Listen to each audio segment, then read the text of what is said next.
Coming up on episode 317 of the Wheel Bearings podcast, we've got the Toyota Prius Prime review, the third-gen Volkswagen Tiguan, our plug-in hybrid Ford Ranger that Americans can't have. TfL tests the Silverado EV at towing. No more Volvo diesels. UAW expands their strike, and Vinfast sells most of its cars to itself. All that and more coming up next.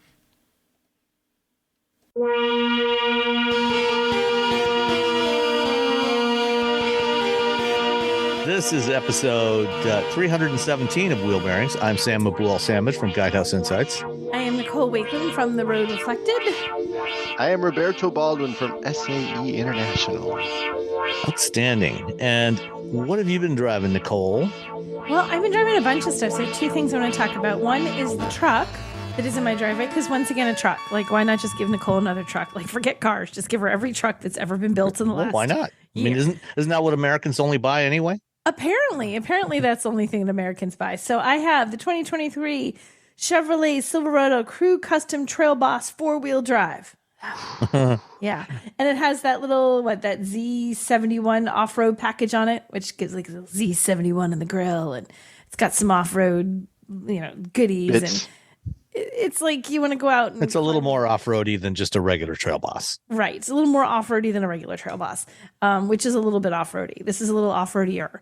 So it's an off-road truck. It's nice. I mean, it's funny because I just had the GMC, I just forgot what the truck is called. Sierra. Last one. Like, what the heck do they call it?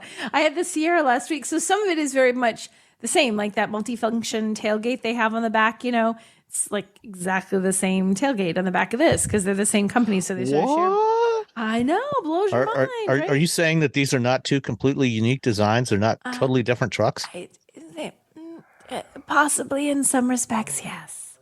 Different in other respects, though. The big thing with different, good gravy. After being in the interior of the Sierra and then being in the interior of the Silverado, that's where they're not the same company. Oh, okay. That's where without a doubt that these are not the same brand. The Silverado feels so much more Spartan. It's not like it's bad. It's just not. In fact, my daughter sat down. She's like, the first words out of her mouth, "Oh, this truck isn't as expensive, is it?" Like, she could see it when she sat down. Like, this truck doesn't look as good as the other truck. So that one I think was like $100,000. This one is 53 and change. So it's significantly cheaper, but it also feels that, there's fabric seats and everything feels a little bit cheaper, which I don't know. I mean, you're paying for much less. You're getting the off-road if the off-road bits are what you're excited about. But even the infotainment screen, I was just trying to find the size. The infotainment screen was woefully tiny. 7-inch. Yeah, it's a 7-inch touchscrane. For a big truck. Yeah. Because like in a small car, 7-inch, you're like, oh, that's fine. But in a giant, like, you have this expanse. Exactly. Like in every, you have like huge things in sedans these days. So you get a 7-inch screen in a truck and you think like, wait, was that a mistake? Did they mean to do that? So it works fine. It's easy to view and read and all that kind of good stuff, but it just feels really small, which again adds to a sort of cheap truck kind of vibe to this. However, driving it, I drove it quite a distance. I drove it all the way up to Pittsburgh, New Hampshire. So I drove it quite a ways. It actually was a really nice highway cruiser and even high speeds. The speed limit is 70 miles an hour in northern New Hampshire. So take that. And so you're driving pretty fast. It still handles really well. It's a really nice, well-mannered truck, nice, quiet ride. I do love, and I think this might be the first time I've ever had a truck that had the bench seat up front that you can flip up the like center console armrest thing and turn it into a seat. Excuse me. But man, does it look like it wouldn't be comfortable. So in the front, you can have a friend sitting next to you? Yeah, you could just like right there. You're like your bestie could sit right next to you or your date. Okay, yeah. So my girlfriend when I was in high school had a B2500 Mazda and had a bench seat. And I would drive her Mazda and she would sit next to me. I could put my arm around her while I drove. Like that. Exactly. It was probably uncomfortable too, and she didn't care. Oh yeah, you got to hug her, right? We were also like, 17. So you didn't care. So our bodies were not like nothing made us uncomfortable at that point. So right, exactly. So it has that, but it's nice that it's still, even though it is a bench seat what is it? 40, 20, 40. Did my math work? Yeah, 40, 20, 40, or how they say it folds. that seat when it's down, it actually, you don't realize at first that it actually is one more seat. Like it still has a couple of cup holders and a couple little pods to put random stuff in. You can even open it up and there's room inside. So it's not as deep as something that didn't have a seat underneath it, but you still have a nice little storage thing, which I thought was kind of cool. I enjoyed driving this. I thought this was great. I still love I still think this tailgate is my favorite of the tailgates. I was playing around with it again. And like of the multiple tailgate configurations one can now. So you're saying Ford was not entirely accurate in their assessment that they won the tailgate war? I don't know. I don't know. The tailgate. It's like the Cola Wars all over again. So many lost lives. So many lost lives to so much wasted time. Although I'll tell you what, I've never seen people argue over something as they will about the tailgate on a truck. I just sit back and grab the popcorn. I'm like, you guys all need to get a new hobby.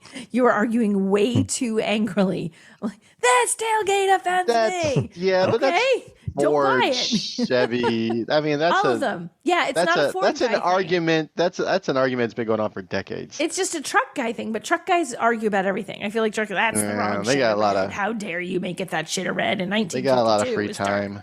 Yeah, truck guys do have a lot of free time. So they're they most of them hate the new tailgate on the Ford. Like everybody I'm seeing, they hate it. But I like this one. Because I think this one actually works. Like, because it still just folds down and you get a little piece that folds down into a really easy step to step up. I love how you can turn it into a step. And I know that we were talking about how they're sturdy, even the ones that look tiny and slim. I like that this step is like the entire tailgate, like folds down. Like I'm not going to die climbing up this one. So I really like the tailgate on this. What do you guys want? Let's see. Is it on here? I believe destination is on here. Yes. Go ahead. 2,200. Well, I should say $1, but I'm going to go with $17.95. You still win even at $17.95. It was $18.95. Oh, too high. Good job. Too high, Robbie. Too high. Too high. So I mean, but in that there's in the price I give in the truck, the 53. There's that's all the random bits and pieces that come with the extra stuff that you get with the Z71 off-road package. So it's got like a lift and it's got monotube shocks and skid plates and heavy duty air filter. Like it gets other little bits. It looks really cool. Oh my gosh, does it look cool? It's so high. So I'm grabbing a little hand. So my left bicep is now larger than my right one from pulling up on the grab handle to get inside every time. I had this with my best friend for a drive that we did this weekend. And Nikki's like, what the heck? She went to grab and missed. Let me tell you, you missed that handhold and you're planning on grabbing that. It is a long fall to the ground when you realize it. Like, oh! Yeah, that's pretty much it. I'm like, oh gosh, that's it. She's dead.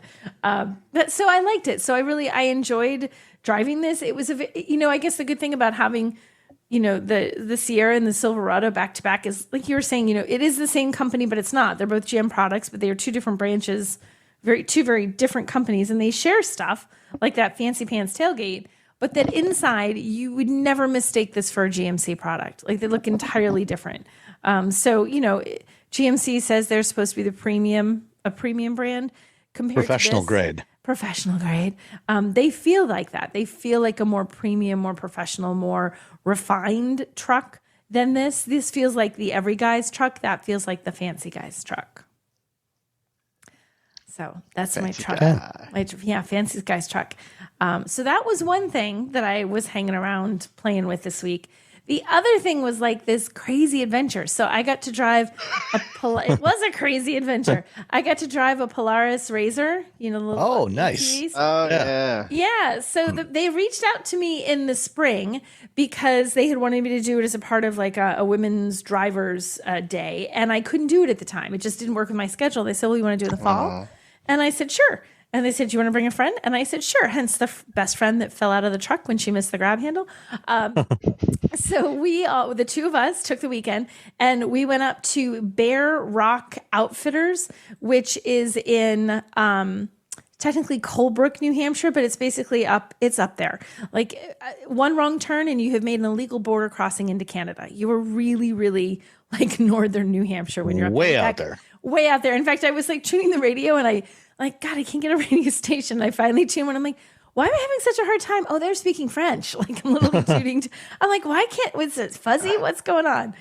So we went to this Bear Rock Adventures because they're an official Polaris outfitter. They have like over 200 of them all over the place, and they exclusively rent Polaris vehicles, and they can set you up with, an area where you're driving where it's okay. Because you can't just, contrary to what people think, you can't just take this and run through the farmer's field next door. You'll destroy his field. Like you have to use these in areas. Now, like if you were in fact a farmer and it was your farm and your field, yes, would you be allowed to do that? I suppose if you chose to ruin your own field, you could. Okay. But if you just drove it on someone's private property and ruined their field, then you would be in trouble. Okay. In fact, it is the guys from Northwoods Law. Have you ever seen that show? Uh-uh. Okay, What? Northwoods Law. Northwoods Law. You've never seen Northwoods Law? Is this like It's a real show. was it Law and Order set in the backwoods of New England? Yes, it's not necessarily New England. Like they actually have, like they're different seasons are in different places. They could be in New Hampshire, they could be in Michigan, they could be in California, they could be in Texas. But we call it fish and game here. It's not called the exact same thing everywhere, but it's always the fish and game guys, the guys who are out there when you try to poach a bear, or also if you're riding your ATV irresponsibly or going too fast, they will give you a ticket. You can get a ticket for going too Well, fast. here in Michigan, it's the Department of Natural Resources, the DNR. Okay. See, so they all have a different title, but they're the same guys, just different states give them different titles. So we're up there in the Northwoods, which is perfect. In fact, they told us, hey guys, just, the speed limit is 25 miles an hour, unless there's one that says less. Like every now and then there's a spot where we have to go like 10 or maybe 20 if it goes close near someone's home or property out there. And then slow down. And I'm like, I just don't want to be on an episode of Northwoods Law. Please don't let me get caught speeding. Right? That was my whole goal. I kept saying, don't let me be on Northwoods Law. Sure enough, Nikki's driving and the guy's there with a little speed gun. And I'm like, how fast you're going? She's like, we'll find out in a second. A radar gun in the middle of the woods? Yes, you come around a corner, there's a guy in a uniform, and they look like the state police do in New Hampshire, like a green shirt and like tan pants. They look like police officers sitting there in his little ATV with a radar gun. He goes, bing, as you come around the corner. We were not speeding. And then a little later on, the same guy was behind us. If you think it's disconcerting to have like a cop behind you on a highway, imagine on an ATV going through the mud. It's super, super disconcerting. But yeah, we did not manage to get in trouble with the popo. So I guess we were happy with that. No episode of Northwoods Law for me. But so we rented these or they rented these for us. They had us go out and drive, and they wanted us to just kind of experience what it's like to drive one, and to sort of see the fun part of it. Like you can own one and you can have it in your driveway and you can go do this every weekend. But like they had a package here. So you go, and they called it glamping. It really wasn't glamping. It was more like a very large safari style tent with a wooden floor. But there's like no power. There's no running water. So you're kind of camping, but a nicer tent than normal. How's that? Yeah, it still feels like glamping. No, it was Unless not. you're in the middle of nowhere and you got nothing. You had to It was for me, still camping is like nowhere. Like there's not a car's not nearby. See, like I you don't had do to go camping out like that. So, Yeah. but it was. But That's they the only. did. I didn't realize there was other camping as a child. There I didn't is- realize you could like rent places to camp. I didn't camp until I was like 22, so I didn't have any perception beyond that. My parents never went camping, but so you could, and then you could. The place you would have your tent. We were at like Meadow Ground or something. It was our little tent site. And then you go pick up your razors like right around the corner, and then they drive you up your tent. So you have it parked right at your tent along with whatever vehicle you have. And you can literally go right from there onto all these trails. And there's a huge number of trails, like endless miles. We went for a trail, like a drive where they guided us for like the first 4 hours. And then they said, have at it, go do your own thing. And you do have like a little GPS. In fact, I feel like the screen inside the Razor might have been the same size or larger than the screen inside the Silverado, but whatever. And it has little maps, so you can say from here to here. They have different waypoints and it shows you. And so when you inevitably think that you're going the right direction, you're not, you can see the red line is to your right. So you want to find a trail that takes you back to the right line. It was super fun. Like we had a ridiculously fun time. And I got so muddy. I swear to God, I had mud. I didn't know I could get as muddy as I got. We made a wrong turn and we went through just like, it was a mud pit. It was just like, it wasn't. We went through what was called as the mud pit. The mud pit we went through. And I went through it because I drove up. We went to lunch at this place up in Pittsburgh. and came back down. I drove up to Pittsburgh. I was the one who found the wrong way and went through the mud pit. And then Nikki drove back. And I was as delicate as one can be driving through a mud pit where the mud is like up the level of the bottom of the vehicle that you're driving. Nikki was like, to heck with that. We're almost back to camp. And she went through and made as much of a mess as humanly possible. Like rooster tails and mud everywhere. That's the way you do it in a Polaris Ranger. Yes. And I got to say, it was really fun. Although it doesn't taste great. I was like, no, I don't need that for lunch. That's good, but thank you, no. So I'm trying to wipe mud out of my mouth. But we had an unbelievably fun time. And it was neat, too, to see, like, first of all, it's super easy. And there's all these, like, have you done this? There's, like, hand signals. So they know how many is in your party. I was trying, like, why is everybody like sticking 1, 2, 3? So the first person, if there's like 3 of you, say the 3 of us. Oh, the 3 vehicles, you mean? Yeah, if there's like 3 vehicles and you do like, if I was first, I'm supposed to hold up 2 fingers because there's 2 people behind me. And then you would hold up 1 finger because there's 1 person behind you, Sam. And then Roberto, you just do like a hand, like an angry fist. If you're 0. Because so you know when it's clear for somebody going the opposite direction. Exactly. So you know when it's clear. So when you're doing that thing where you're like hugging the trees and getting branches in your face, you're like, can I get out of the trees yet? And you can get back over. Although we discovered some ATV guys are really bad at counting. It would be like 5, 2, 1. We're like, wait, what, did you lose a couple people? Some people numbers. Yeah, those don't work. Yeah. So it was very fun. It was a neat experience. It was something that was fun enough that I like said to Russ when I got home, I said, we should really like do this like in the summer next year. Like get a bunch of people, go up there, I'll rent this giant cabin, get a bunch of stuff to barbecue and sit out there, or this giant tent, sit out there. And then you just take these razors right to wherever you want to go. And there were so many people out because it's like the end of the season here. It was like in the mid 40s when we woke up in the morning. So it's getting cold up north and chilly. There's only, a little chilly. So there's only so much time they have left, but everyone was so nice. Like there were some people that were stopping to get a picture and we were like, they're like trying to, they're trying to prop their phone on their cooler to make it the right angle. And I stopped. I was like, would you want to keep doing that? Or do you want us to take a picture? They're like, we'd love it if you'd help. So, people are friendly and nice. And, anytime someone's pulled over, that looked randomly in trouble, you could see other people like, are you good? Or do you need an assist? We're not just going to leave you here. So it was a nice little community. And I love, you can tell who owns their vehicle versus maybe who rented. Like we obviously had a rented vehicle. The owned vehicles, people trick them out. They make me think of like truck drivers who put all sorts of lights on their cars. There's like wavy little antenna light things in the back in a variety of colors, like woo, woo, woo, woo, as they're driving around. They've got happy little banners and flags and all sorts of stuff. It was fun to watch. It's a fun little community. And I didn't think I would I thought I would have fun with that. Like, this is going to be kind of fun. I didn't realize I'd have enough fun that I'd be thinking, I want to do this next summer again. I want to come up here for a weekend. Well, I'd actually like to suggest a little adventure because one of the people I met when I was at the Detroit Auto Show last week was somebody from Polaris. They had the Polaris Ranger XP Kinetic there, which is a battery electric version of the Ranger. Is that actually out yet, or is that it is? I believe it is out imminently. Okay, and so one of the things they've done is they've done this. They've partnered with they're doing a pilot program with the Michigan Economic Development Corporation, MEDC, and this outfitter that rents off-road vehicles up in northern Michigan, up in the Upper Peninsula. Okay, and they're setting up a like 100-mile loop.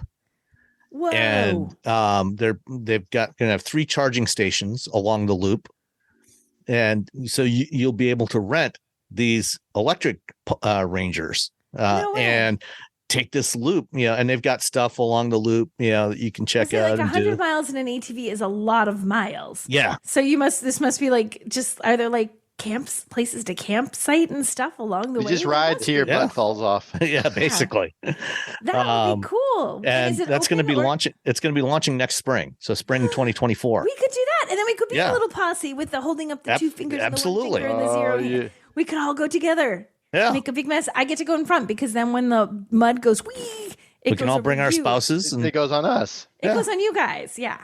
That would be so stupidly fun. Oh my gosh, that would be so much fun. It'd be cool to see how that would work though. The EV Charging things. See, there's your big challenge again. Are the Well, EV that's chargers part of gonna the be adventure. robust? That's part of the adventure. You're now walking through the mud because you cannot charge your vehicle. Well, like I said, they're going to have solar powered charging stations along the route. So three solar powered charging stations along the route, and they'll also have other sources of power as well, in addition to solar. Did they say how far they're supposed to go on one charge before you would need to charge them? I put you on the spot. I can't remember exactly, but that's okay. No worries. It will be enough to get you, from one station to the next. Yeah. I would totally be down for that. Wait, and then it's going to be super quiet. Hold exactly. Because my brain is just absorbing this, because the only thing that is actually tough, I mean, they're loud. This is not a quiet sport when you're just driving. Right. Well, especially the gas powered ATVs, they are pretty noisy. Yeah. These are like noisy motorcycle engines. Like you start this up and you're going 25 miles an hour, no faster, Northwood's Law, only 25 miles an hour. And you sound like you're going 80, like they're loud, right? They really sound loud. So having one that was an EV, that'd be cool. Oh, I find that even more intriguing. I think we'll have to do this. I think I need to explore this now because I find it really interesting. Field trip. Yeah, it's let's see. It's a 110 mile or 110 horsepower electric motor, 140 foot-pounds of torque, 14 inches of ground clearance, 30 kilowatt hour battery, 80 miles of range. Which is a lot, because it doesn't sound like a lot if you were driving a car on the highway, but you're not probably driving 80 miles. Like that's a long way if you're slogging through mud and stuff. And they'll have chargers about every 30 miles along this route, that there's this loop that they're setting up. So you'd have more than enough to get through before you would run out of juice. It should be. Yeah. That's the plan. That's the theory. We can test that. I don't know if I want to test it quite that much. Like let someone else do the first 100 miles and then we'll do it. I'm sure they'll have all those details worked out before they launch it. So so I would see if you told me about that before, I'd be like, I don't know if I want to do this, but now that I've done this one here at this adventure and had the vehicle was so fun and had such a good time with it, I'm like, I could do this. I can see how this would be fun to do. I can see how it would be a cool way to just hang out with your friends, your family. Like the cutest thing, you see little kids. You don't have to wear a helmet, I don't think, in New Hampshire. We did because we had to for the place we were at, but you don't have to. But kids do. So you see these kids with these huge helmets. You'll see this little bobblehead. So you see them from the back. There's the adult helmet, and then just this little tiny head in the seat next to it, bouncing back and forth. Aww. So it was really cute to see these families and stuff. So it was it was cool. I would do it again. I found it more fun than I expected, and about as muddy as I expected. So, all right. Wow. Did you know you can support Wheel Bearings directly? Head to patreon.com/wheelbearingsmedia and you can become a patron today. Your contributions will help fund the platforms and tools we use to bring the podcast to you. And exclusives and improvements are already on the way thanks to your generosity. So if you want to be part of an automotive podcast like no other, head to patreon.com/wheelbearingsmedia. Robbie. Yes. You had something just like the Ranger Polaris, right? I had something exactly like the Ranger Polaris. You have four wheels, right? It had four wheels. It had I guess I could drive. It's basically the same thing. Same thing. Exactly the same. Yeah. I drove the Cadillac Escalade V.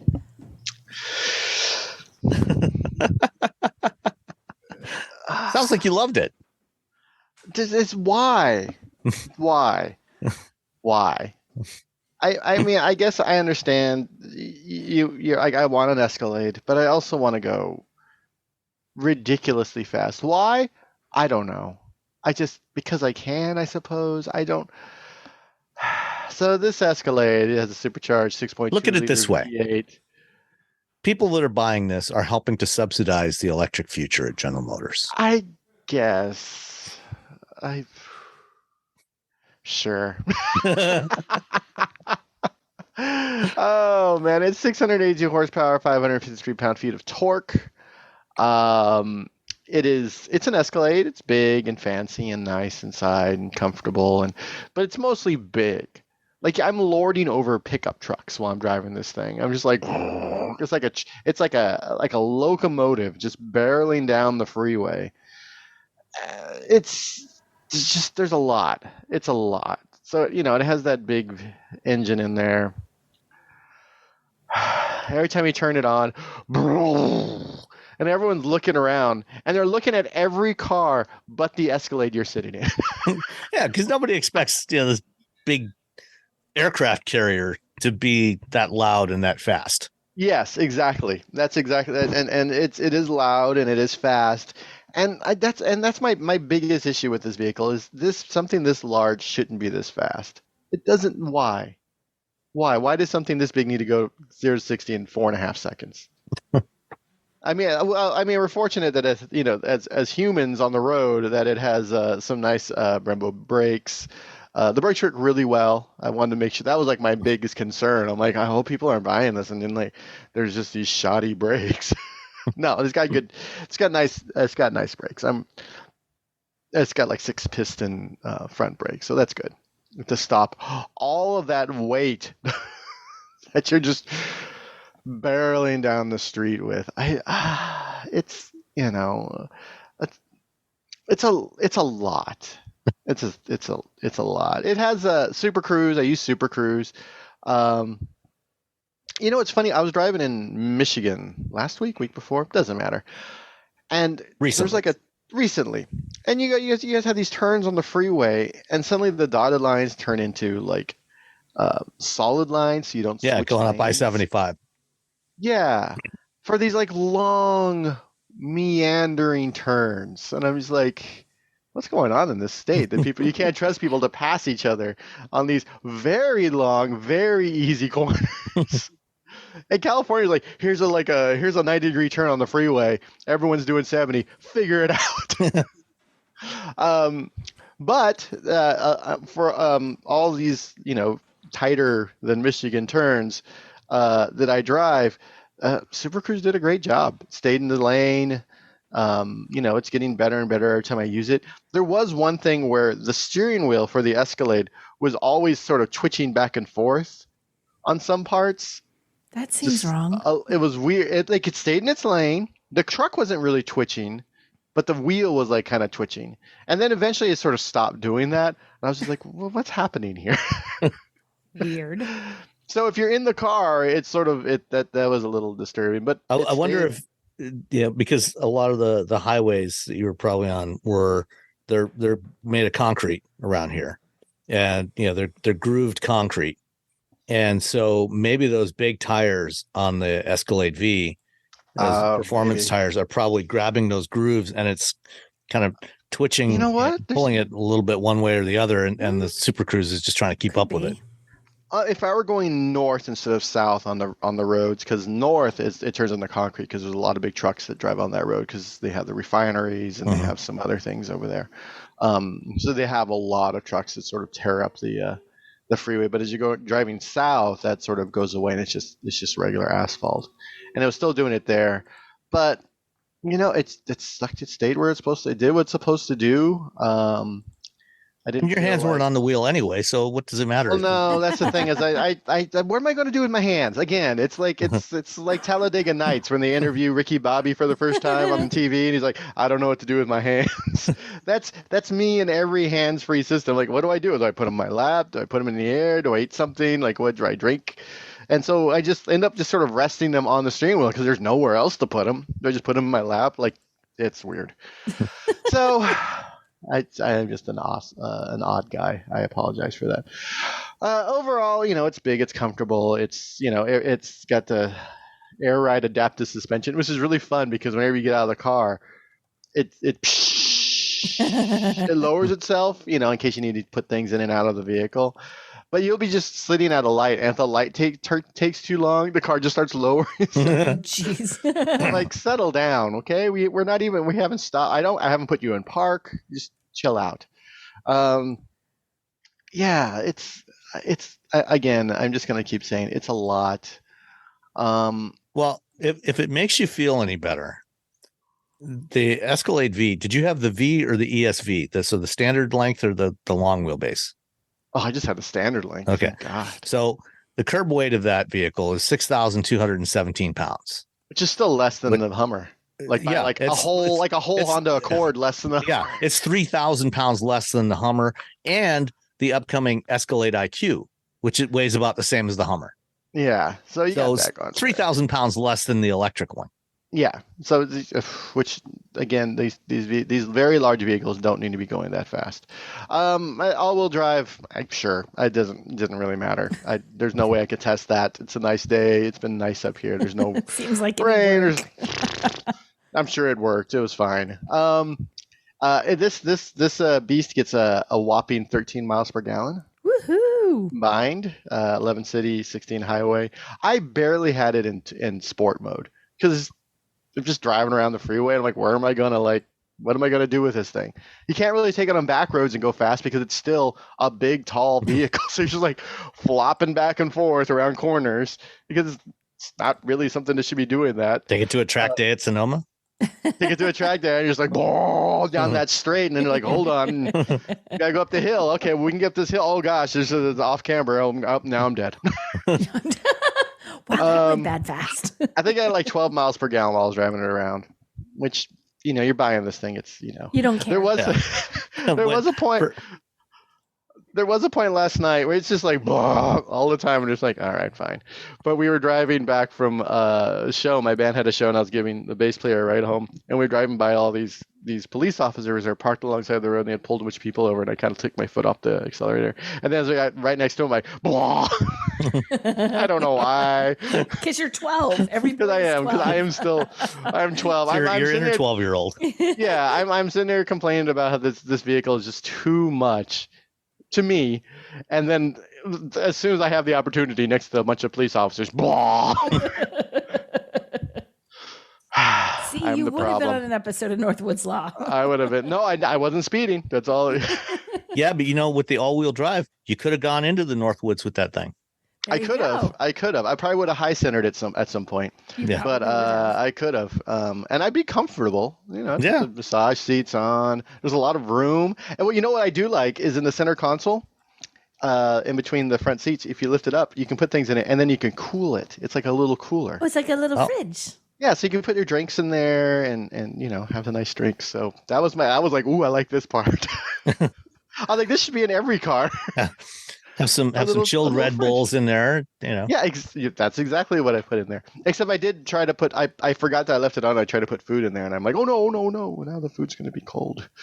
Whoops. But if you're picking up ice cream from the store, and then it turns out you have to do another errand. You're like a surprise errand. You're like, oh no, I have this ice cream. What am I going to do?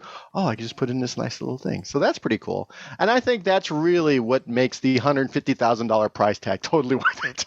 The chilled compartment in the center console. It's all about that. Yeah, $150,000 American dollars. Super Cruise. Now the one I drove was a 154, 865. So the one I drove was 155. That's because it had Super Cruise, $2,500, and then that little refrigerator that I love, $700. Would you? It says refrigerator with free. I think you know what? If I might, he was going to say if yes, I had. people. Here's the thing. You know how I love the idea of like the Ford Maverick, like just the XL with the Steelies, and all you do is you spray the bed liner and maybe get that little cover. I would pay the extra $700 for the refrigerator over like adaptive cruise control in that vehicle. I would rather have that little refrigerator in a truck than I would like any sort of a driver's assistance system. Oh my gosh! Yeah. So I would get a Ford Maverick. I would get the 20. It's not 20. 20,000 or 21,000. It's not cheap anymore. But if they offered it, of all the things, I'm like, you don't need any of this. It's a truck. It's a rugged thing. But still, I would like to keep my things cold because I'm a fancy little boy. So there you go. Cadillac Escalade. It was all-wheel drive or full-wheel drive. The V Series. It's crazy if you are a fan of the Escalade. You like big giant things with 3 rows, or you have to take a base rig to a show. Plenty of room. There's so much room. We're like, oh, we should have brought the drums with us too. But if you really if you just want that engine, just get a CT5 Blackwing. Yeah, I should definitely. Oh my god, I love that CT5 Blackwing so much. Yeah, me too. Yeah, and you can get that with a manual transmission, which you can't get at the Escalade. Yeah, it's fantastic. $155,000. You guys want to guess what the destination charge was? I'm going to guess it. 1095. Go ahead. 1095? 1095. I'm going to go with Way low. 1895. Boom, on the money, 1895. Because, I mean, same. It's Cadillac. Yeah. Well, It's same also as the full size pickups. That's true. Yeah. It He too is tricked you. exactly like a Sierra or a Silverado. Yeah. Yeah. So yeah, it's if you don't care about how much gas cost, and you do absolutely positively have to wake up your neighbors every time you turn your car on, this is the giant SUV to get. The Cadillac. So it's anything but laggy. The Cadillac Escalade V Series. Or get the Blackwing, which is the CT5, that's really the better place to put your money. And you don't have to drag a bunch of extra people around with you. That's true. That's my takeaway is this. You know what? Get rid of some friends. That's my takeaway. Get rid of your friends. Get rid of some of those friends. You don't need them all. I mean, come on. Yeah. All right. Well, I also had basically the same thing. 4 wheels, 4 doors, and a rear hatch. And mine was red. It was a nice bright red. It was the 2023 Toyota Prius Prime XSE. So the Prius and the Escalade and the Silverado, I often mix those up. They're so similar, all of them. Absolutely, yeah. I mean, who wouldn't? So this is the finally the first attractive Prius after 25 years on the market. Right. Yeah, that's the most true thing we've ever said. Yeah. And it's funny when you look at this thing in profile, it's almost a straight line from the front edge of the hood across the windshield up to the middle of the roof. And it's angled. I actually put my phone, open the camera app because in the camera app on my phone, it shows when you tilt your phone, it shows you the angle, how far off horizontal you are. And I put it on the A-pillar, 20 degrees.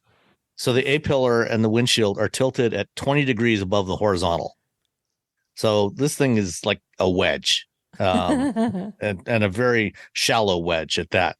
But it's a great looking car. The plug-in hybrid powertrain on there, so you can get it as just like any Prius ever built. You can get it as a standard hybrid, or you can get the plug-in hybrid. The plug-in hybrid gets. I drove it. I actually drove it to the Detroit Auto Show, and it's about 35 miles from my home to Huntington Place, where the auto show was, and still had charge left in the battery. And I got about 7 or 6 miles back before the engine finally turned on. So 41 miles. That was highway driving, 75 miles an hour. So if you're driving around town, you should easily be able to get this thing into the mid to upper 40s, as long as you're not, constantly on the accelerator. It's got good performance, a lot more performance than any Prius of the past. More powerful engine, more powerful electric motors, 220 horsepower altogether from the powertrain in this thing. If you plug it in at night, plug it in each night, most people are going to be able to do all their driving on, without ever using any gas. And, when I first drove this thing, was it last fall, early this year, in San Diego, the thing we noticed, thing I noticed about it, looking at it in person for an extended period of time, and then driving it, was this is the car that if GM had not canceled the Chevy Volt, this could very easily have been the 3rd generation Chevy Volt. This is what the Volt could have evolved into. And it's a missed opportunity for GM. I think they should have kept it around, but they didn't. There are, in order to get this interesting new look, there are some things that Toyota had to sacrifice. Getting in and out of the car, if you are tall or larger, because of the way that roof line is cut down so steeply, rather the windshield is cut down so steeply.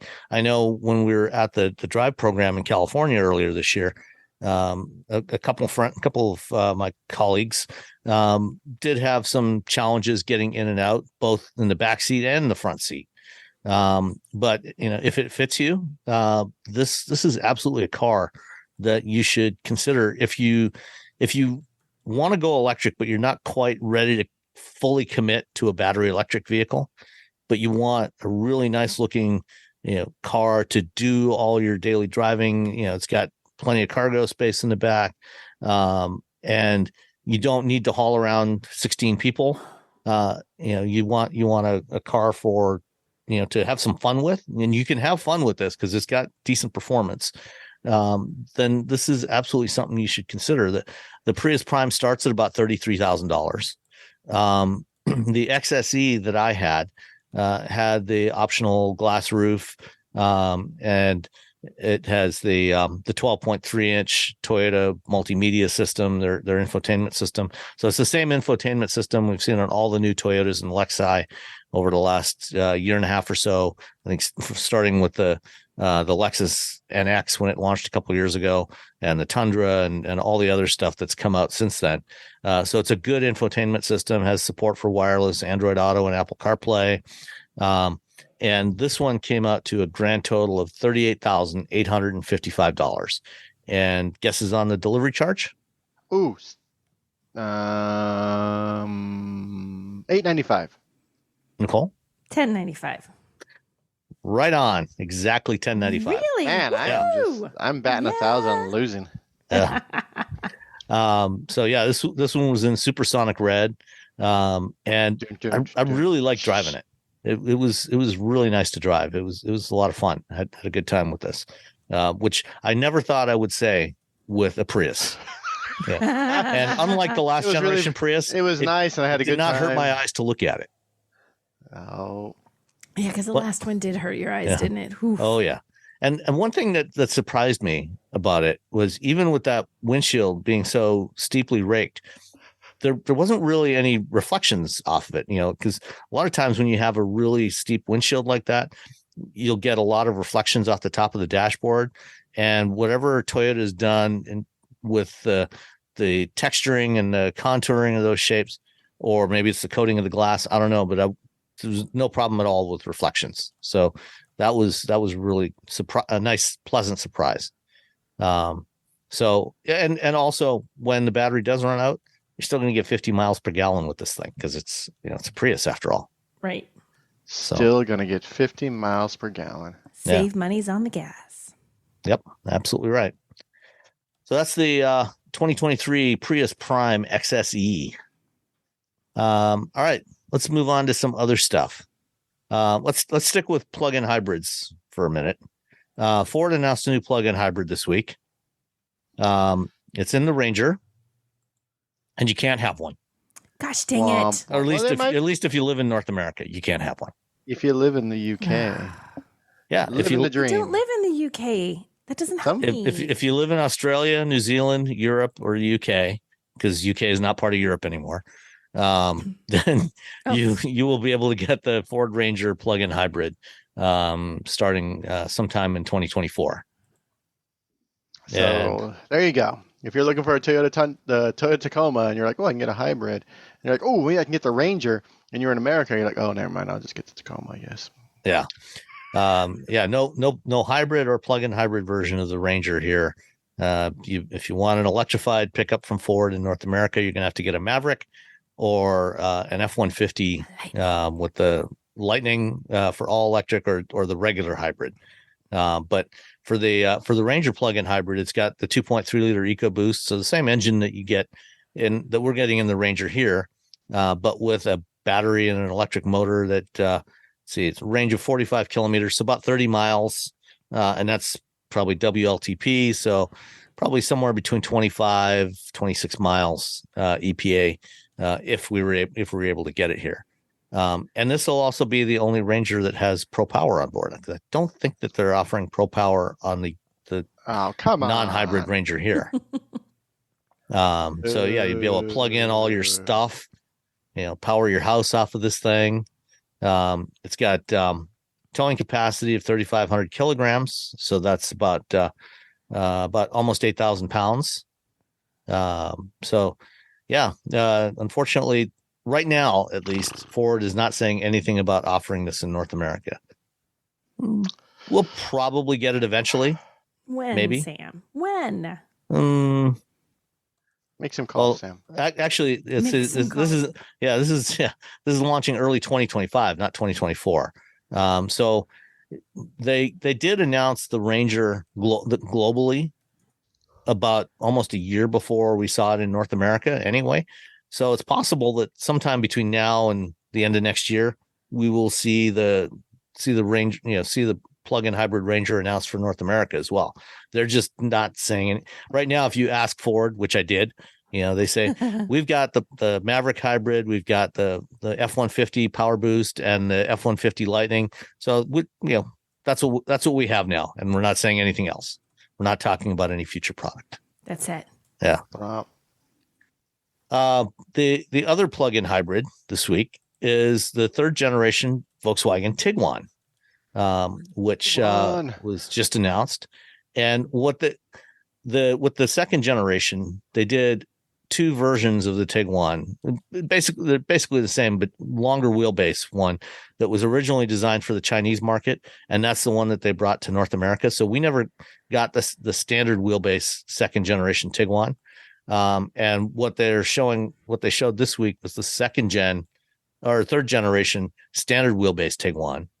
And they said that the longer wheelbase version for China and North America will be introduced soon. But interesting thing about this one, they have a plug-in hybrid option on this with 100 kilometer range. That's 62 mile range, electric range, and DC fast charging, which is unusual on a plug-in hybrid. That is. What do you think of the looks of this Tiguan, this new Tiguan? That's fine. I mean, it looks like a SUV, like a crossover. Yeah. I mean, I like it better than the second gen, the one we have now. It's definitely an improvement. Nicer. I think it looks better. Nicer. It's an improvement. Like it's still a Tiguan, but it's a better Tiguan. Yeah. All right. That color in there. Whew, the one they have in this press release. Yeah. It's searing my eyeballs. Is that an orange? That is an orange. Oh, orange, red, something like that. Yeah. Oh, and look at the interior shot. Oh, it just continues right onto the inside. Yeah, you get lots of orange. Ambient lighting, accent lighting. Look at the lights on the door panels. Did you see that? Yeah. What is that sparkly? Not the straight line bits, but the top, like right by the door handle. It's for discos. It's a discotheque thing. Yeah. On the dashboard to the right of the infotainment screen. Yeah. It's going to give Mercedes a run for its money in the discotheque front. I think maybe they're trying to copy the whole Hyundai Pixel theme. Because it's kind of the Pixel too. It does have the Hyundai Pixel pattern. vibe. I wonder if it dances around.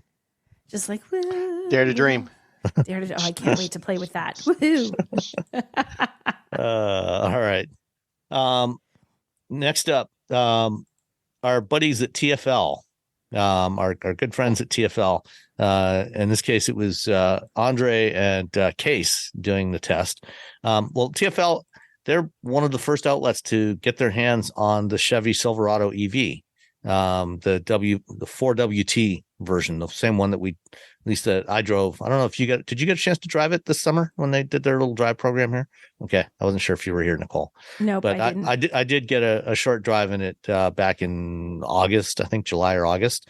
But they gave one to TFL to do a bunch of testing with, and they're doing all their usual stuff with it. And one of the first things that they did and published yesterday, as we're recording this on Sunday evening, was towing test. So they took a Silverado EV and an F-150 hybrid, hooked up 6,500 pound trailers, and they started driving, doing a highway drive, driving towards Nebraska, and then turning around and coming back. And one of the big complaints about the F-150 is not how much it can tow, but how far it can tow with the Lightning. And the trailer that these guys were using was a big box trailer. They put in fact, one of them, I think the Silverado, they actually had a Polaris Ranger in it. That they've also really? been testing. Yeah. That's awesome. And then I forget what they had in the other one, but the trailers, these are big, tall trailers, so they're above the roof height of the truck, and they're wide, and they 6,500 pounds each, and they wanted to see how far they could tow with the Silverado EV, and certainly I've complained about the weight of this thing. It is very, very heavy. But that's partly because it's got a massive battery in it. How far do you think they got with this thing? I already looked at the thing, Okay. so I feel like I'm cheating. Nicole, you want to guess? Can I guess in for how far? What is opposed to How far did they manage to drive at highway speeds towing this trailer? At highway speeds? What's the range on this again? It's going to be rated at 450 miles. Everyone says it always works out terribly. 225. Pretty close. I think they went like 234. Okay, because I was going to say about Good half job. is what I felt like it would be. Right, half. and that's that's typically what you're going to get, especially with a trailer like this, half or a little bit less. A lot depends on the shape of the trailer, how tall it is, and so this one was not a particularly aerodynamic trailer, and with a Lightning, I think in most cases with a Lightning towing a trailer like this, you'd probably get somewhere around 125 to 130 miles at best, maybe closer to 100. And they got over 230 miles with this, which is pretty impressive. That's still a lot. Yeah. That's still good. I mean, it's not like it was 5 miles. I mean, it halves it, but it's still pretty impressive. Yeah. Yeah. I mean, if you can get this kind of range, with an EV, at that point, you're going to need to stop for a break anyway. That's about 5 hours behind the wheel. That's a long time. Yeah. For especially now, most people know. And then when they finished, they took it to an Electrify America charger, and they saw a peak charging speed of 366 kilowatts. Oof. That's a lot. Yeah. That's a lot of watts. That's a lot of watts. And when they filled up the F-150, and they were running on premium gas in the F-150 because it was it's got an EcoBoost engine in there. Actually, it wasn't a hybrid. It was just the 3.5 EcoBoost. Yeah, so it wasn't a hybrid. It was just the standard gas EcoBoost. It cost them $99 to fill up the F-150. Charging the Silverado, a DC fast charger, $98. Save a buck. Yeah, so you Save don't. the dollar. This is the thing about DC charging. You're not necessarily, if you're going to DC charge all the time, you may not actually be saving much money. Well, if you live in California, you are, because our gas is almost $6 a gallon now. Okay. Again. But then again, our electricity is really expensive too. Yeah. But if you charge at home, it's going to be a lot more cost effective. It's a lot. Yeah. Whenever I charge at the charging stations, I'm like, man, I can't believe I'm paying for this. I get this, well, not for free, but for way less at home. Yeah. It's like you have a gas station at your house and they're only charging like $1, and then you're like, oh, I'm going to get some gas down the street for $4. Yeah. Sucker. So I'm still not thrilled about the weight of the Silverado EV, but if you need an electric truck for towing long distances, this is definitely your choice right now. This is the one to get. Sweet. That would be cool. All right.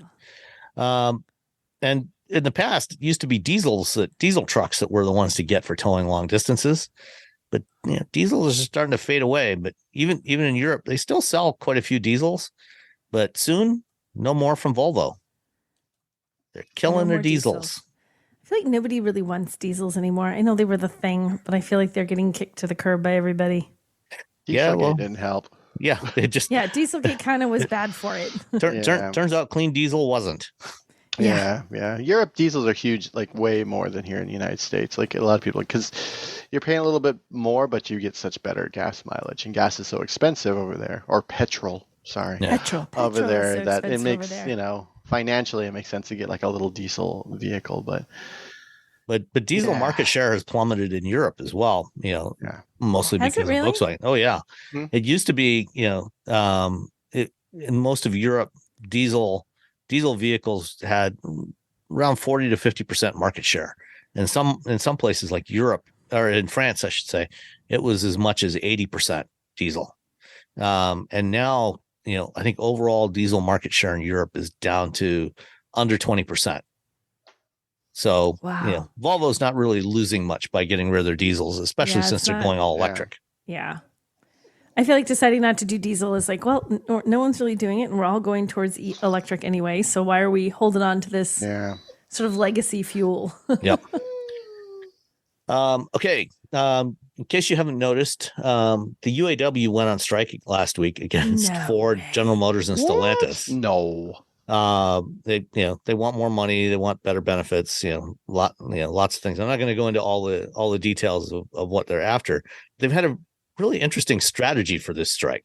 This is the first time in the history of the union that they've ever gone on strike against all three automakers simultaneously, which is a big deal. Yeah. Usually they target one, as they're getting close to the deadline, they'll pick one company and keep negotiating with them and, target them. And, if they don't get a deal, they go on strike against one company. And then after they get a deal, then they use that as the template for the other two automakers.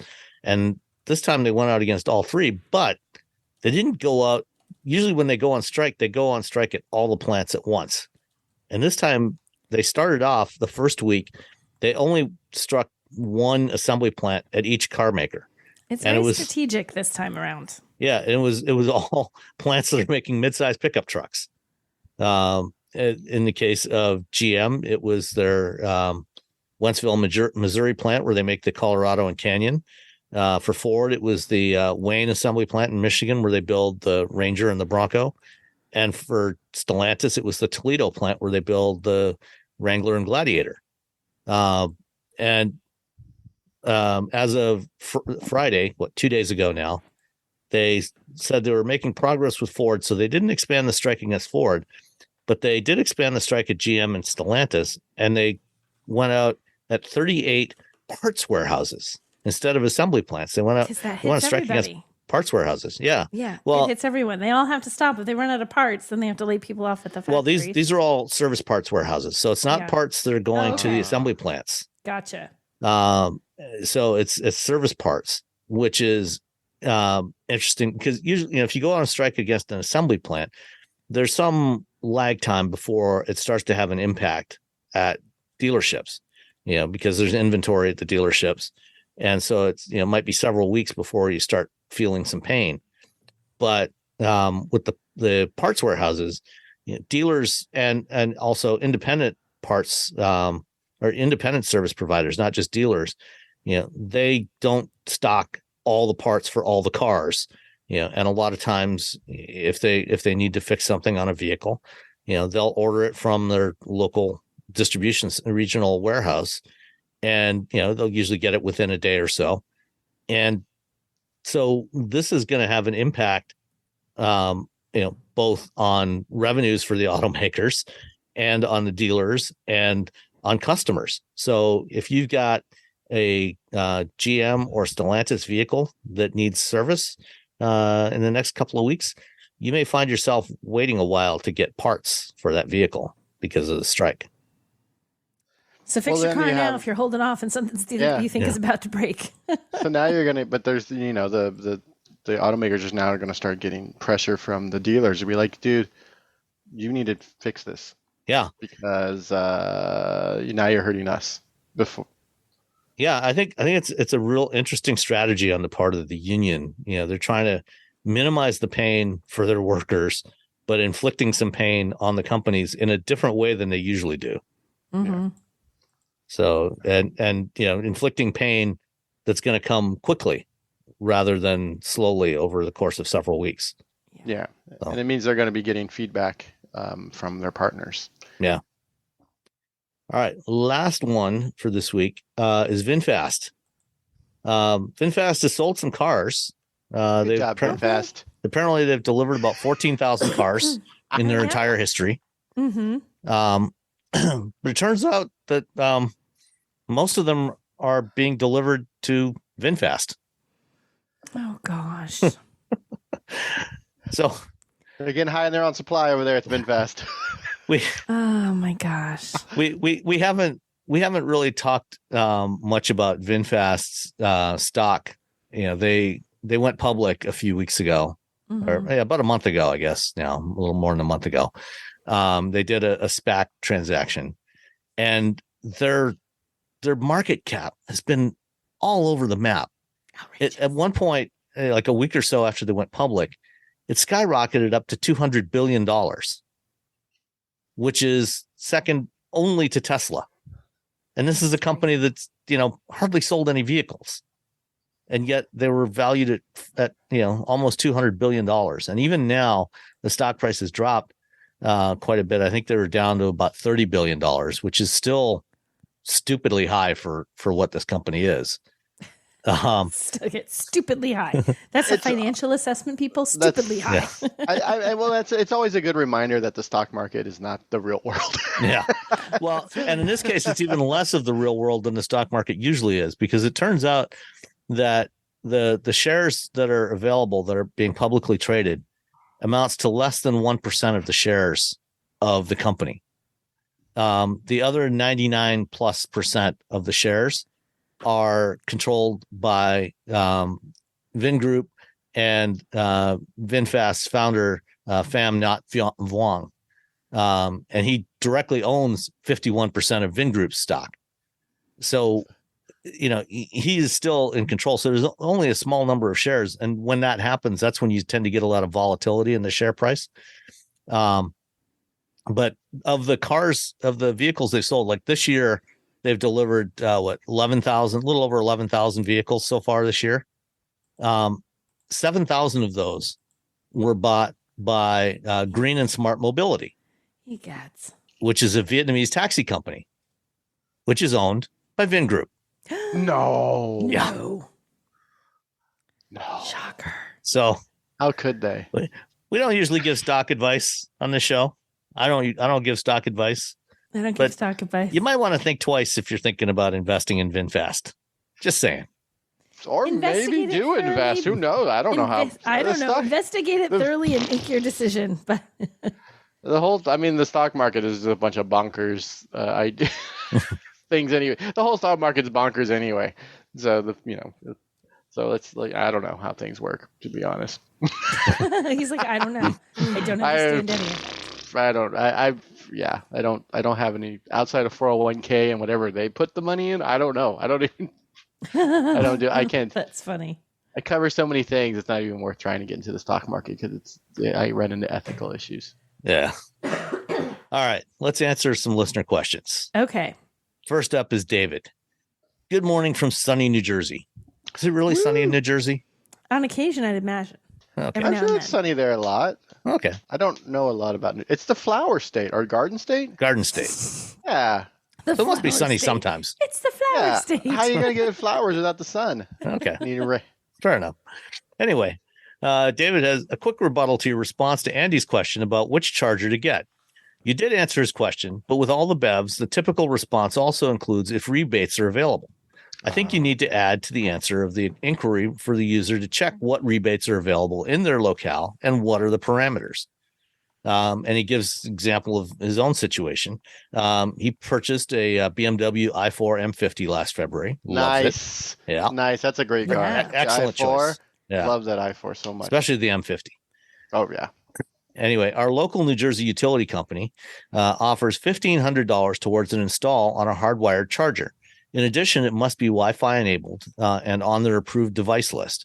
There is a second rebate program that was available from ChargeUp, and I received $250 towards my charger. PSEG, their utility, also adds reduced rates for non-primetime charging. The total net installed price for my jukebox, I think that must be Juicebox. I don't think is there a charger called Jukebox? I hope there's one, and then when you pull up, it plays a little song. Yeah, that would be nice. Anyway, whatever it was. Fonzie comes up to it and hits it with his elbow, and a song plays. Okay. His total net price for the installed was $450. Thanks for all the great information and making my commute better, David. So yeah, I know we've talked about rebates for chargers before, maybe we didn't mention it in that most recent we didn't response. mention it. We should have. Yeah. Yeah, check your local utility. Like PG&E will give me a rebate on stuff if I had bought the stuff via the stuff.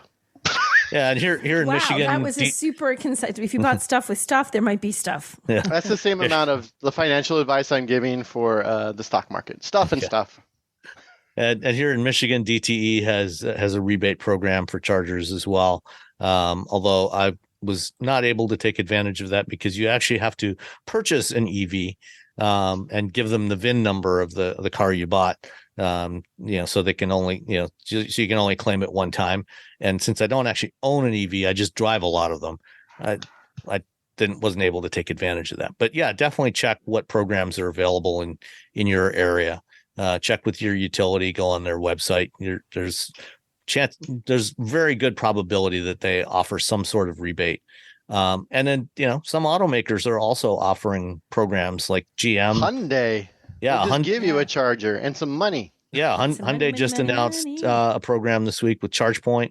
They'll give you a charger and a credit towards installation of the charger. And Honda is doing a similar thing. They're actually for the ZDX and other stuff that's coming that we'll talk about next week. They have a program. They have 3 different packages that you can get. One is a charging cable, and then you get a certain amount of credit towards installing an outlet in your garage, plus a certain amount of public charging credits, or you can get a hardwired wall box type charger with a corresponding installation credit and public charging. Or if you already have a charger, you can just get a package of free charging that's equivalent to the other 2 packages. So there's lots of stuff out there available to make it a little bit easier and take some of the sting out of that getting that first charger installed. All right. Next up, Richard from BC, which I'm assuming is British Columbia. I don't know of any other place that has the initials BC. I would go with British Columbia. Yeah. Anyway, just listen to the September 10th and beginning of the 17th shows. You spent most of the 10th discussing the IAA show, but no mention of the new Mini, which sadly I did completely forget to put on the list. It was willful. You hate Mini. Admit That's it. right. Well, I find it interesting whenever you mention a small car, you ignore Mini. You've mentioned it once when discussing small electric cars, but it's not usually on your radar, it seems. Did Mini do something to piss you off? No, actually, we love driving Minis, and we've reviewed them a few times. I like Minis. Yeah. I went and looked at the Mini ahead of the show, and I'm very excited because I love the Mini SE, even though it only has like 120 or 114 or whatever the EPA range is for it. I love that EV so much. Yeah, it's a blast to drive. Oh, it is so much fun to drive, and so I'm very excited about the new Mini. And so yeah, Mini has done nothing to piss me off as far as I know. I mean, maybe behind my back, and I haven't found out yet. I don't know what they're doing down at the Mini. It was an honest brain fart. Yeah, but no, I sat in it, and it has a little dog, and it has, so they have a screen in the center, but then they also have their little like pop-up head-up display, which I think is the correct thing to do. Yeah. Instead of just putting everything in the center and being like, well, figure it out. Yeah, and I mean, they've had that big circular speedometer in the center of the dashboard ever since modern Minis came out 20 plus years ago. But now they still have a big circular, but now it's just an OLED touchscreen that's circular with the whole infotainment system on there. And it's an evolution of the design, slightly chunkier, boxier, I guess, a little bit, a little more squared off headlights instead of round. But yeah, no, it looks like a cool little car, and I'm looking forward to driving it. It's going to have more range, and they also have the Countryman, which is also going to be electric. And the Mini brand is going to be going all electric over the next several years. So definitely looking forward to trying out the new Mini hardtop with their new electric powertrain in there. I look forward to the convertible version. Ooh, yeah, that could be fun. That would be fun. That's a Oh, nice I'd little take mini. that one. I talked to the Mini North America. Did they say if they're going to do an electric convertible? Yes. Oh, Yes. okay. I specifically had a meeting with this person to ask him that question. There was other questions that the publication who hired me to do this had wanted me to ask, but that was my question. That was the first For question me you put out there. personally. Is there going It to be a wasn't the convertible? first. I moved into it. Okay. I eased into it, but that was the only question I cared about. That was the only answer I cared about, and they said yes. Okay. Excellent. So no, we're not pissed off at Mini. We're just No. anxious to drive the new one. All right. Finally, Eric asks, in your last podcast, you talked about gas stations installing EV chargers. I'm surprised that Cracker Barrel hasn't installed EV chargers in their parking lots. It seems like the perfect location to stop and charge your car while you're eating. Thanks for the great podcast. They have that split pea soup thing here in California. There's like What, at Cracker Barrel? No, What? but this is like a California thing. So they have the split pea soup place. One year I was driving a Tesla to well, yeah, I know you're drunk now. I'm like, to what? Las Vegas, and I stopped at the understand. split pea soup place, and I had a nice meal while I waited for my car to charge. It was outstanding. So yes, Cracker Barrel should put some. So is this a chargers. restaurant that serves nothing but split pea soup? No, Somewhere it's a regular EV restaurant, but their split pea soup is what they're famous for. I had Oh, okay. breakfast. It was morning time. I had some eggs and some hash browns. Okay. But the idea that like this a chain of restaurants are like, hey, we should put some EV chargers in there. That seems like a no-brainer to me at this point. You would think they would be great at Cracker Barrel. I mean, you get you some biscuits and get yourself some electricity. It'd be awesome. Did they have Yeah. biscuits Down and for gravy that. at Cracker Barrel? Cracker What? Barrel, Waffle House, Biscuits In and Out. gravy. Yeah. In and out, no, All right. you're there too quick. That's like 5 minutes. You're And in, That's it's true, like yeah. it's in the name, really. in and out, Sam. You're not there. Well, for I mean, you got to long. plug in and then plug out, They could go like Denny's. Yeah, Denny's. Yeah, I mean, there's all kinds of Denny's. places. I like the one of the truck stops has dog parks in it, but it's not Oh, the truck. that's It's cool. not. I can't remember. I think it's Love's, but then Flying J's the one that's going to put a bunch of EV chargers. Yeah, they're And for working a with GM and moment- EV Go. Yeah, for a moment I was like, wait, is Flying J with the one with the dog parks? And I was like, oh. So if I- Love's put some Same. chargers in, that's perfect for me and my wife when we travel because we stop and let the dogs run around. And if we had a place where we could stop, let the dogs run around, and charge the car and get a snack, because usually there's So a many Starbucks things at or a once. Carl's Jr. or an Arby's or whatever. I think with the big expansion of charging infrastructure that we're going to see over the next several years, this is exactly what's going to happen. A lot of them are going to be located at places like Cracker Barrel and other, Bob Evans and all these other places where that may be close, right off highways where people can stop and grab a meal and get charged up while they wait. And they don't even have to put the charger in. They just put the restaurant. They wait to see where the big charging plot's going to be, and then they just build a restaurant next to it. Yeah, Yeah, exactly. that Yeah, you Because that's a would may well be the captive case. audience. Yes, that would be the way to do it. You just go, that's the business model. You go and you find those EV chargers that are like poorly located. You're like, wait, right here? This Plop. could be a Cracker Barrel. Right here? boom. This could be a Denny's. I'm pretty sure that all of these companies that own these restaurant chains are going to be they're having conversations Probably. internally about okay, how can we do this? How can we get some of that $7.5 billion of federal funding from the NEVI Oh, program? yeah. Partner yeah, with EV Go or Yep. ChargePoint or yeah. whatever.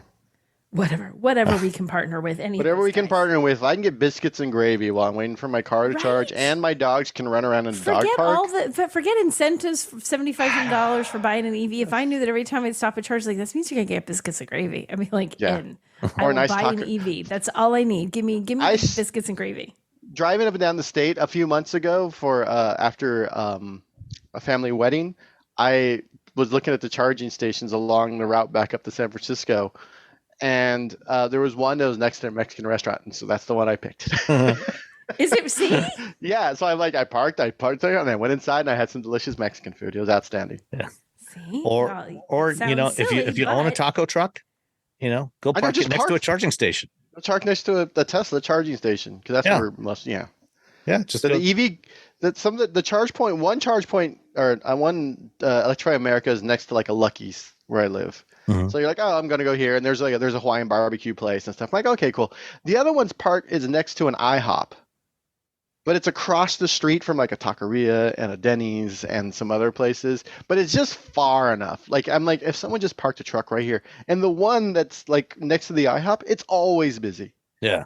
It's like now it's There you become go. like it's. I'm like, if someone had a taco truck, they'd be cleaning up right now. Well, I'm You make sure it that, big. as we add more chargers, this is going to be, as people look, as they drive and they see, okay, there's 2 charging stations here, and I like that restaurant better. I'm going to go charge over there. 100%. I would do Yeah. that. Taco truck and biscuits and You gravy do on every even corner. now when you think about it, when you go to a gas station on a road trip, you do it. You look and see, like if there's 3 exits on the highway, oh, this exit has a place I want to have lunch after. Let's Yeah. go to this one. Yeah. You do that. We do that. All of us do. Right. Okay. That's it for this week. I also have an interview that I did at when I was in Munich with Harry Husted, who is the CTO of BorgWarner, which, when I first became aware of BorgWarner when I was much, much younger, when as a company that made transmissions. And they don't really do much of that anymore, but they're doing a lot of other interesting stuff. And so I chatted with Harry about how BorgWarner is transforming itself for the next generation of vehicles. So I will tack that on here after we say goodbye, and we'll talk to you next week. Bye. Bye. BorgWarner. Okay, BorgWarner. It's funny when I first became aware of BorgWarner when I was much younger than I am now. It was a company that made transmissions.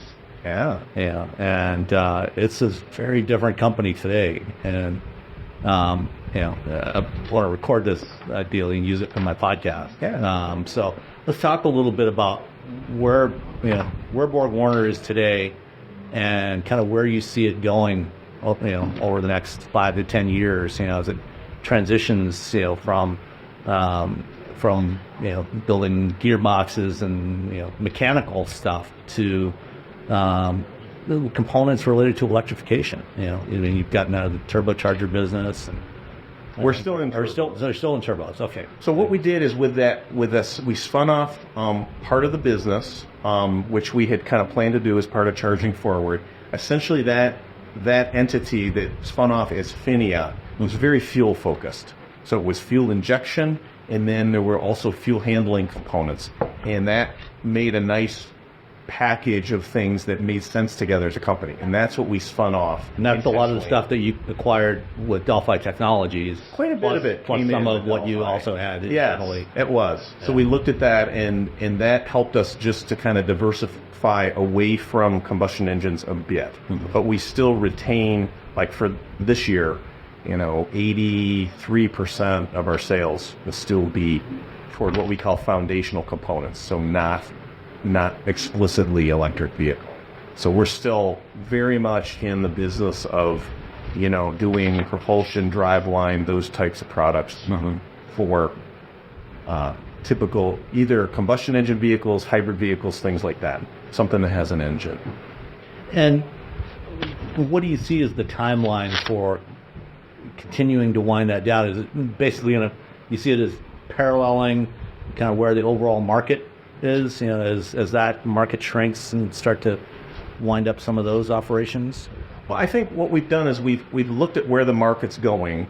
We did this a couple of years ago, about 2.5 years ago, and we saw this shift to electrification. And at that point, we kind of made this declaration, Q1 of 2021, we said, we're going to do this thing called Charging Forward, and we're going to pivot hard toward EV, right? And really get on that curve and try to be on it or just a bit ahead of it. And what has happened from when we did that 2.5 years ago is that EV trend has accelerated. So by getting on that path back 2.5 years ago, it's playing out really well for us. So it's for us, it's a transformation story. I mean, what we've been as a company, really strong driveline, great products, but focused on, helping engines make the torque and then get that torque down to the wheels. And now we're really shifting into a component set that balances out well, that gives us a lot more component content in electric vehicles. So within that component content, you do electric motors today, and you have been for a while. I think I'm not mistaken, you supply the motors for the Mustang Mach-E. We do the drive units for the Mach-E. Okay, the full drive unit. Yes, So the motor and drive gears units. and gear set and Well, for that one, Ford came to us, and so that motor is actually someone else's motor. Oh, okay. It's someone else's inverter, but it is our total system and our so you gear set. integrate it. We integrate it. We test it at the factory, and Okay. it ships ready to go from us. Okay. But you also do motors. Yes. And you acquired Remy some years ago. We acquired, that was really in this charging forward, EV propulsion story. That was really the original thing that we did back in 2015 was the Remy acquisition that brought in the electric motor business. And that is what started us down the path. So that's 8 years ago. And then then in 2017, we acquired Sevcon. That brought us some industrial electronic strength, and they were doing charging more on the industrial side, the forklift side, but that positioned us with some core things to now be in. Yeah, I noticed you've got a charger out there. Yeah. So that story has kind of played out, but motors was the original piece of it. Yeah. And then when we look out, so that was 2015, we've, talked to Wall Street and said, hey, where are we going to be charging forward? We just came out with kind of charging forward 2027. Out in that time frame, we'll be selling 3 million motors a year into, the EV and, propulsion space, and about 6 million inverters. So that's really cool. So on the motors today, where are you mostly selling those in China today? Is that the main market for those? It's a variety of places. We sell really well in China, and in China we're selling. Sometimes it's motors. Sometimes we're selling these IDMs like what we have out here. The one that we've got outside the door is actually for a Chinese customer. And then the other thing is in the China market with the NEV, the new energy vehicles, there's certain hybrids that qualify, and we're selling motor pairs with dual inverters into that market, which is nice too. One of the things we're seeing, particularly in North America and I think also in Europe, is as the transition to electrification accelerates, a lot of, particularly the big OEMs that had for a long time been kind of, they stayed away from doing a lot of their own motors, batteries, and even the power electronics. Because they were doing so few EVs. And now as they really start to ramp up that production, a lot of them are investing a lot more in building a lot of that stuff in-house. But do you still see a place, for a supplier like BorgWarner to be supplying both into those companies as well as into some of the smaller OEMs that maybe don't have the resources to develop and build those components on their own? I think yes. I mean, that's what we're seeing because there's really so much growth. I mean, if you really look at the growth rate at EV, some OEMs are insourcing some of those components on some of their platforms, but when you really look at the total picture, they need the external supply community, the tier 1 community, to help just cover all the vehicles and all the platforms. So we continue to see pull. So I think there is going to be some insourcing. It really depends on the OEM and what their strategy is, what their needs are with their existing plants to help those plants transition to the EV world. You get mixed story. As they shut down engine plants or wind down some engine production or transmission production, transitioning those over. It is a huge change. Everyone has to go through a big transformation to do this. The OEM community has to transition in a huge way. The tier 1 community, where we are, same thing. So everyone's managing their way through it. Some OEMs we see, though, they want the design know-how. So in some cases, we get a kind of build to print closer to that, where they say, this is about the motor we want. We know size, configuration, the Specs we want. take it the rest of the way. And, then we are experts in manufacturing, create that design to be manufacturable and then build it. So that goes to my next question. As the CTO of the company, I'm curious. How has BorgWarner been able to really develop its expertise in things like motor design and the power electronics design, and really start to innovate in those areas and come up with something unique and better that, take back to an OEM and say, hey, we've got something really cool here. Yeah, that they can get excited about. Yeah. No, I think we got a number of areas there that are really good.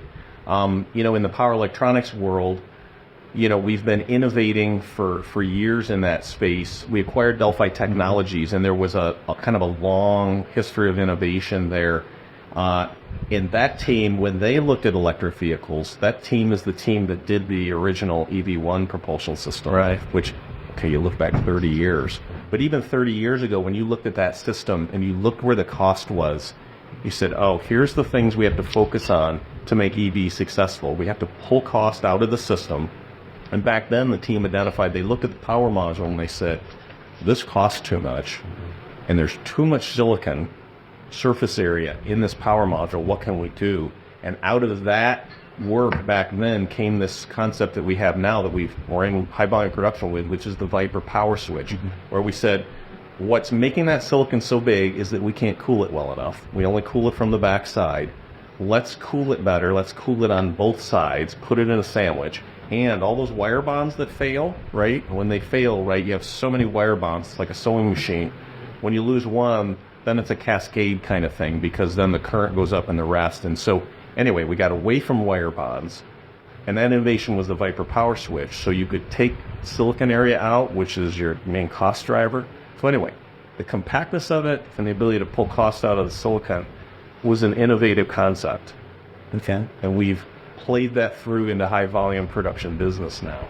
Yeah, I mean, Delphi certainly did a lot of interesting things in the power electronics area. I mean, I think they were one of the first to do an integrated power electronics module on the second-gen Volt drive unit. Yeah, exactly. Yeah, that was dual inverter, dual Viper rails. Yeah. And that's the same type of technology that's now going into production. And the cool thing we didn't see at the time, but D and a diode, the classic thing you need 6 of those big switch sets and you run a motor. But that package is almost the ideal capsule to put silicon carbide in. Because silicon carbide, the die are smaller due to defect density, so you need like 6 to 8 die per switch. And a Viper, you pull the diode and IGBT out, and 6 to 8 die fit perfectly in there. Okay. So we were able to pivot without changing the rest of the inverter, some gate drive changes. We're able to go to silicon carbide really easily. And that's going to be increasingly important in the coming years as you get the shift towards higher voltage architectures. And yeah, exactly. Great. So we've got that on that side. The other thing that's interesting, I'll just mention it. We acquired a Chinese company called Santrol on the motor side. And what Santrol's really good at is combining they designed the production equipment that builds their motors. So they just design their own process equipment, and then they design the motor, and the two teams that do it, they sit there and do it together. So you're doing you can really do a lot of optimization. So then you're optimizing. The design person says, I want to do this, and the equipment person says, well, do it this way and this way. And so what they have is they're very efficient at manufacturing. So for us, when we brought that in, we're leveraging that. And they're doing some really innovative things on the assembly side for motors. Really cool. Yeah. I guess, and going back to what you mentioned about the thermal management on the power electronics, thermal management, of course, was one of the businesses that you already had, one of the areas that BorgWarner already had. And so have you been able to leverage some of the expertise you had there to further make other improvements in both in motor thermal management and batteries? We've been leveraging it, but we've also been leaning into it on a product side, what we call, the products that we're targeting toward electrified vehicles, we'll call e-products. So that's our speak for electrified products. A lot of them, you look outside and it's power electronics based, but something that we're bringing forward and really showing more prominently here at EIA is our e-cooler business. So really specialized thermal products to help cool EV components, because the thermal systems in electric vehicles, it's kind of the hidden secret that I think is now kind of coming to the forefront, is the thermal systems in there are very sophisticated, and the high power components need thermal management to really be effective and cost effective. Right. So we're focusing on, like we announced, a battery cooling plate win with a Europe OEM. The Europe OEM's doing cylindrical cells, and they wanted cooling plates that would snake between those cells. And so you can see that out there. We're doing a series of cooling plates that'll cool this new pack that's cylindrical. So that's pretty cool. Is that with BMW? We're not saying who it's with, but it's a major European. Well, BMW has previously announced that they're going to 46 millimeter cells for the Neue class. Okay, so very interesting. Seems like it could be, but so at any rate, yeah. So we're excited about that opportunity because that's a thermal management product that improves the performance of the battery. Another one is we're getting into these power electronic cooling plates where you're able to sandwich the electronics, cool them better, like the Viper story. Yeah. So they're leveraging that. Well, it sounds like, if you can, a lot of these components are very sensitive to temperature, and if you can cool them better, like a motor, for example, if you can do a better job of cooling that and maintaining the temperature, now you can potentially use a smaller motor that can run closer to its peak performance instead of kind of running, having a lot of headroom there that you can only use that some of the time. Yeah, and it also helps us like in commercial vehicle applications where your continuous operating points are higher. Yeah. When you cool better, we're working on, oil-cooled end windings and things like that so that you can stay at higher continuous powers. And with, it's good that you mentioned commercial vehicles. Obviously a lot of people are thinking about electrification in light-duty vehicles. But commercial vehicle applications, medium and heavy duty stuff, there's so much potential there for a lot of those use cases. Are you seeing an increasing interest from OEMs in the commercial sector? Yeah, very much so. We're seeing, we're following the shift. I would say that the CV commercial vehicle pivot to electric is just, a bit, in terms of time, it's staggered a bit behind past car in terms of the ramp up, but as we watch it and talk to our customers, it's just continuing to ramp. So it's going to ramp, and they're going to need the full suite of solutions. We did this Akasol acquisition, so we're bringing battery packs into that space. And then some of the other componentry we do, the OEMs come to us and, pull us into components for, So we're showing a high voltage E-fan out there. Oh, the one, the big white one? Fan, right? So you say, well, how in the world did that happen, right? And it's because in the engine world, we were doing fans for their engine, their crank-driven fans, but it was a viscous coupler on the front so that you didn't spin it too fast. So we're the fan supplier of record for a number of OEMs. So if you're in purchasing and it's time to ask for an E-fan, you're going to call your same supplier and say, I need an E-fan, please. And so that team did a great job pivoting because now they need to do an inverter and electric motor that they hadn't been doing. So that's an electrically driven fan for a commercial vehicle? Yeah, it's electric with a low profile motor, lower profile, and then a full power inverter at, the voltage, the 600 to 800 volt range. But it's a big fan because what they need it for now is an electric vehicle that has braking resistors. If you're doing that type of solution, you need cool braking resistors. Or if you're doing a fuel cell, you have not very much delta T, and you need to move a lot of air. So that fan is a 40 kilowatt fan, which is a huge number. And you're like, wait, why does they need that much power? But they really need to move a lot of air to cool the system. So we put forward a solution, and then we did a 40, and another OEM came and said, for my system, I need a 10 kilowatt, and we put together a solution that met those targets, and we announced that win. So we're getting some momentum in this thermal management business on the CV side, which is really cool. Well, that's good to hear. Yeah. Let's see, where else? Power electronics, motors. I guess longer term, looking out 5-10 years from now, beyond just continuing to evolve and improve on the products you're already doing, where else do you see BorgWarner potentially going? What other kind of areas do you want to get into? That's a great question. We're working on the answer to that. I don't have an answer beyond kind of the new things where we are today. And you can see we're We're really focused, in mobility on the propulsion piece. You can see we're expanding into this thermal area, which is really nice. And then the other place where we're kind of leveraging what we know how to do is this thing we call high voltage Fox. So that's an onboard charger and a DC-DC. So you look at those components and you say, okay, well, how does that fit? The onboard charger is power electronics that gets energy into the battery. So that's a propulsion component. The DC-DC converter is really not explicitly a propulsion component. It's an electrical architecture component. That's powering, you power the rest of the stuff in my car, please, that's at 48 volts or 12 volts. So, but that's a good product for it because it's power electronics. It fits in well with the technologies we know how to do. So we think that block is probably going to be a pretty standard architecture. You're going to see the 3-in-1 propulsion setup, the motor, gearbox, inverter. That's one. And then this block, DC-DC and OBC, will probably sit near the battery pack. Okay. That's what we're saying, short connection. And then kind of related to that, you mentioned earlier the DC fast charger out there. Yeah. That's a new area for BorgWarner. That's pretty cool. Yeah. There's obviously some of the same kinds of technologies you're using, the onboard charger and, the power electronics, because you're taking the high voltage AC and converting that to DC to stuff into a battery. So when did that start for BorgWarner? That really started over the past couple years. That was kind of coincident with Charging Forward.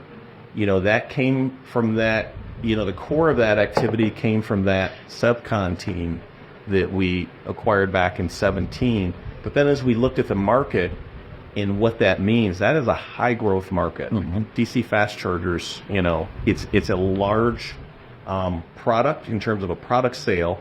It matches our power electronics expertise. And when I look at that product, you look at the power level, and for me, I look across to our inverters. It's very similar power levels. And then you look at technology and you say, my inverters, I'm going to silicon carbide. And DC fast chargers, what am I doing? And silicon carbide. So the technologies match really well for us. So it made strategic sense for us to get into that business. What's new and different about that product is it's not a car. Yeah. It's sitting off board the car, and when it's off the car, it's a different customer situation, but because we're cloud connected, so all these things have their own cellular modem, right, or they're internet connected. So now we're looking at a different software stack over there where we're going to be in the cloud with the data and, giving our customer base a view into their chargers at the cloud level, and then having that full stack back down to the charger that's sitting on the ground. So that's kind of a cool space for us. Is that software that you're developing in-house or working with partners on that? It's a combination. Yeah. We're growing our capability in that area, and we'll selectively look outside where there's expertise. If something is easy, it's a module that's easy to bring in, we'll look at that. How big is BorgWarner's software group these days? Well, because traditionally it hasn't. Not only has it been a huge part, given the nature of the products that you it built. hasn't been. No, that's been a big change for us. So the two stories there is when we brought in Delphi Technologies back in 2020, we brought in software and electronics engineers, over 1,000 people between those two, and in the past couple years, we've added 1,500 people in software and electronics.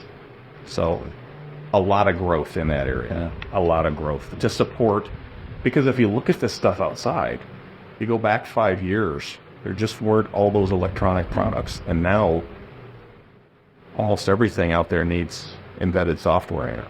Yeah. So when do you expect we'll start to see BorgWarner chargers when we pull up to our local fast charging station? We'll see. I think in general, as we're still kind of looking at our strategy. Our strategy today, if you look at the companies we've acquired, we're more focused on the commercial side. So that's been our focus. We'll see on the past. Start with fleets and put them in there and bigger vehicles. So both Rhombus and SSE, those companies that we acquired, were really focused on the fleet side. So that's where our base is right now. Well, and there's a great opportunity on the software side with that, with managing, fleet management, integrating with the various fleet management platforms to figure out what the state of charge is of the various vehicles in the fleet. So exactly. a lot of software opportunities there. And then the level of complexity above that, right? You've got, fleet vehicles come in, they need to be ready at this time of the day, in the morning or whatever.